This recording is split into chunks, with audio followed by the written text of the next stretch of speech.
안녕, 민기쌤입니다. 자, 이번에는 이모군란과 갑신정변 살펴볼 텐데요. 영상 촬영하면서 길이를 보고 좀 두 개로 나눌지 좀 고민을 좀 해보도록 하겠습니다. 자, 교과서 103쪽부터 해당하는 내용입니다. 그래서 개화정책을 둘러싸고 이제 갈등이 일어났다. 그 갈등의 대표적인 사건이 이모군란이라고 하는 사건이에요. 자, 사실상 연표라고 하기에도 되게 되게 심플한 내용들이 나와 있는데 복습 간단하게 하면서 내용을 정리하도록 하겠습니다. 자, 우리가 지난 시간에 뭘 다뤘냐면 1880년부터 시작된 초기 개화 정책 살펴봤습니다. 이제 1876년에 우리가 개항 강화도 조약을 체결했고 1880년부터 본격적으로 개화 정책을 추진하기 시작했습니다. 자, 그래서 크게 두 가지로 구분을 할 수 있었는데 외교, 사절단 파견, 그리고 제도 개편이었지. 자, 사절단은 수신사와 조사찰단, 영선사, 보빙사 이런 사절단 등을 파견했었죠. 그리고 제도의 측면에서는 지금 통리기무하문을 설치하고 그 밑에 12사를 두었죠. 기억납니까?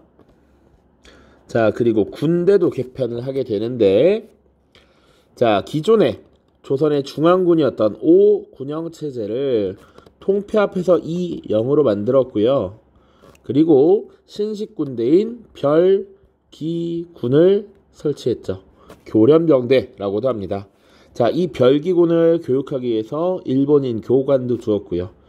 자, 그런데 기존에 있던 이 군인들을 구식군인이라고 표현하고 이 구식군인과 별기군에 대한 차별이 있었다라는 것. 이 둘을 차별했다라고 하는 것. 자, 그 다음. 자, 이런 차별들이 계속 누적되어서 불만이 쌓여오고 있었다라는 겁니다. 자, 그래서 이 차별받던 군인들이 임오년에 차별받던 구식 군인들이 난동, 반란을 일으킨 것이 이모군란이야. 그래서 이모군란부터 살펴보도록 하겠습니다.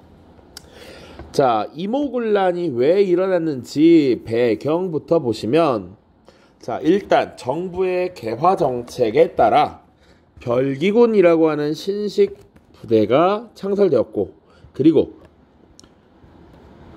이에 반해 오군영에서 이영으로 통폐합된 이 구식군인들은 신식 부대에 비해서 차별 대우를 받았다라는 것이죠.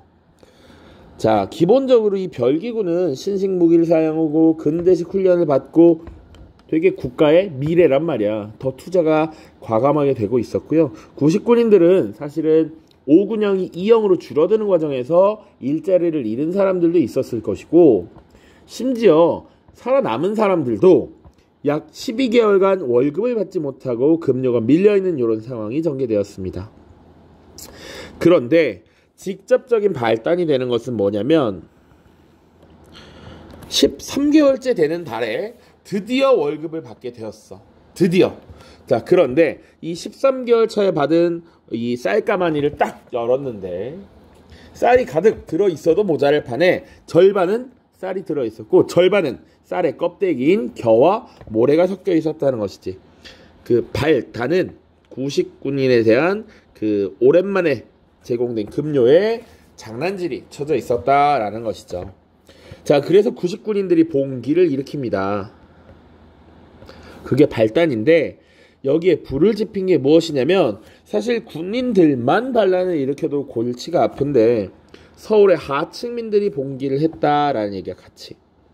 왜 그러면 서울의 하층민들을 들고 일어났는가? 일본의 경제 침탈이 강화됩니다. 자, 일본은 강화도 조약을 체결했고요. 부속 조약으로서 조일무역 규칙이라고 하는 것을 체결했습니다. 물론 조일소 조규 부록도 있어.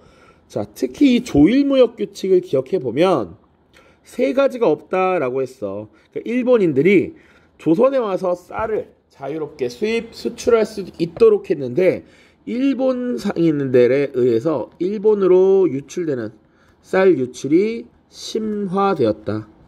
당시 일본이 근대화, 산업화 과정에서 농지를 공업지대로서 변화시키고 그것을 메꾸기 위해서 쌀을 조선에서 대량으로 사갔던 것이죠. 그러니까 지금 쌀값이 폭등해. 그리고 사실 정부에서 개화 정책을 추진한다는 건 우리의 오래된 관습, 제도 이런 것들을 과감하게 새롭게 바꾼다는 것인데, 새로운 기계를 들이고 기술을 접목시킨다는 건 막대한 돈이 필요합니다. 그러니까 사실은 세금도 많이 걷고 있었어. 그러다 보니 이런 것들이 누적이 돼서 일본에 대한 반감도 커져 있었죠. 자, 그래서 구식군인들이 사실 월급에서 빡쳐서 봉기를 일으켰는데, 그 이후에 서울의 하층민들까지 가세를 하면서 일이 커져버렸다. 주로 이들은 어떤 것을 목적으로 했느냐? 정부의 고위 관리들 타겟했고요. 그리고 이것이 다 일본 때문에 시작된 것이다 라고 생각해서 일본의 공사관을 습격합니다. 자, 그리고 서울의 하층민들은 이 개화 정책을 추진하는데 핵심은 민씨 세력이다. 명성황후 민비와 그 주변 세력들이다 라고 생각해서 궁궐을 침입해서 민씨 일파를 처단하려고 합니다. 이때 왕비였던 민씨는요, 사실은 궁궐을 떠나서 피신을 가, 심지어 충청도 지역까지 막 내려갑니다. 그 정도로 상황이 급박하고 심각했다라는 거야. 자, 지금 매우 놀란 고종은요, 이걸 어떻게 해결하지? 라고 하다가 당시 구식군인들이나 하층민들에게 그래도 지지를 받던 자신의 아버지 흥선대원군을 모셔서 이 상황을 해결해달라라고 요청합니다. 자, 흥선대원군은 대내 정책에서는 그래도 개화 정책을 반대하면서 나름 민생을 안정시키기 위해 노력했잖아.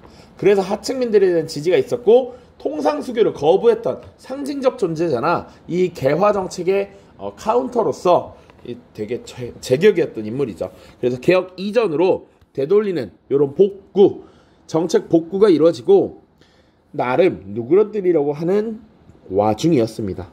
그런데 이 도망간 왕비가 사실은 청나라에게 도움을 요청하고요. 청나라 군대가 우리 조선에 진입하게 됩니다. 무려 3,000명의 군사가 들어오게 되고요. 이 군란을 무력으로 진압했습니다.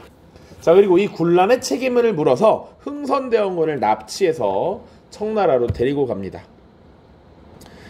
자, 요게 전개 과정이야. 구식군인들의 봉기. 그 다음 여기에 서울의 하층민들이 가세했고 궁궐에 있던 왕비 민씨는 도망갔다. 고종은 이 사태를 해결하기 위해서, 수습하기 위해서 아버지를 불렀는데 도망가 있던 왕비 민씨가 청나라의 도움을 요청했고 청나라 군대가 들어와서 결국 진압되었다. 그리고 왕의 아버지인 흥선대원을 납치해갔다. 요게 전개 과정입니다. 자, 결국 이모군란은 실패로 끝난 것이죠. 뭔가 이루지 못하고 끝이 났습니다. 그 이후 어떻게 됐느냐? 청나라가 군대를 3,000명이나 파견해서 이모군란을 진압했단 말이야. 자, 그 이후에 청나라의 내정 간섭이 굉장히 심화됩니다. 자, 그래서 이 청나라는요, 고문을 파견합니다. 마젠창, 멜렌도르프와 같은 인물들을 파견해서 조선에 대한 내정 간섭을 강화해. 여기서 말하는 고문이란 우리가 몸을 고통스럽게 아프게 하는 그 고문이 당연히 아니고요. 어떤 정책을 추진하는 데 있어서 도움을 주는 존재라고 생각하시면 돼요. 훈수꾼이야, 훈수꾼.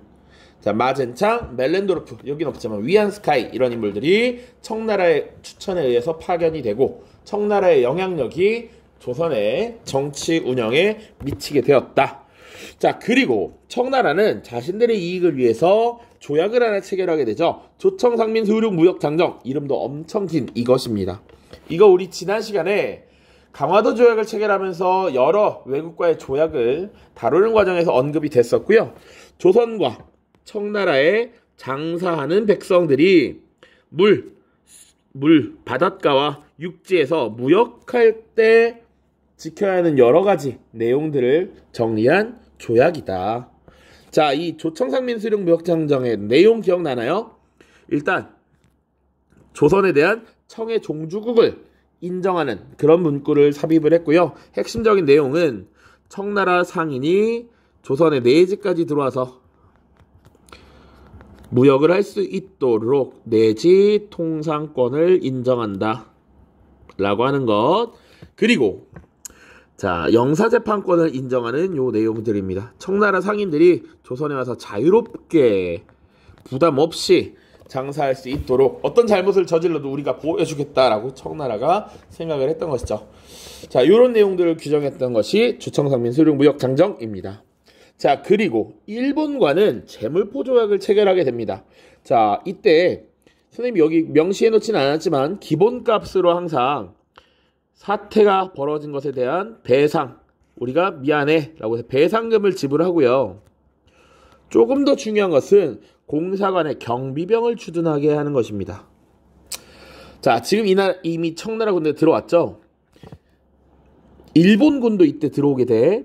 자, 당시 구식 군인들과 하층민들은 일본 공사관을 습격해서 공격을 했어. 이때 일본인 교관, 별기군을 지휘하는 일본인 교관 호리모토를 살해했습니다. 자, 이런 위기를 느끼고서 일본이 우리 공사관을 스스로 지켜야 해 라고 해서 경비병 주둔을 요청하고 이것을 받아들입니다. 그래서 일본군 800여 명 정도가 당시 조선에 들어오게 돼. 자, 재물포조약, 배상금 지불, 공사관의 경비병 주둔 허용, 중요 내용입니다. 잘 기억을 해주시고요. 자, 교과서의 내용을 잠깐 살펴보고 영상을 끊었다가 갑신정면 보도록 하겠습니다. 자, 교과서 103쪽입니다. 103쪽에 있는 내용만 간단하게 보겠습니다. 이모군란. 자, 개화정책이 추진되면서 양반 유생뿐만 아니라 구식군대 군인과 도시의 하층민들도 이에 대한 불만을 드러냈습니다. 정부의 재정 지출이 늘어서 백성의 세금 부담이 커졌고 일본으로 곡물이 수출되면서 쌀값도 크게 올랐습니다. 그러니까 생활하기 어려웠는데 구식군대는 차별 대우를 받고 있었고 이 가운데 13개월 만에 지급된 급료에 쌀뿐만 아니라 모래가 섞여 있자 이모군란을 일으켰습니다. 자, 나머지 내용은 쭉쭉쭉 읽어보시고요. 자료 보겠습니다. 이모 6월 일기라고 하는 자료가 있네요. 왕비. 자, 왕비가 피신할 때 상황을 기록해 놓은 것이에요. 그래서 왕비가 이모군란 당시에 심지어 충청도까지 피신을 하거든. 그 과정, 심지어 왕비의 건강 상태 이런 것들을 잘 기록을 하고 있습니다. 자, 재물포조약 잠깐 볼게요. 1882년이고요. 당시에 조선이 일본과 체결한 조약의 내용이다.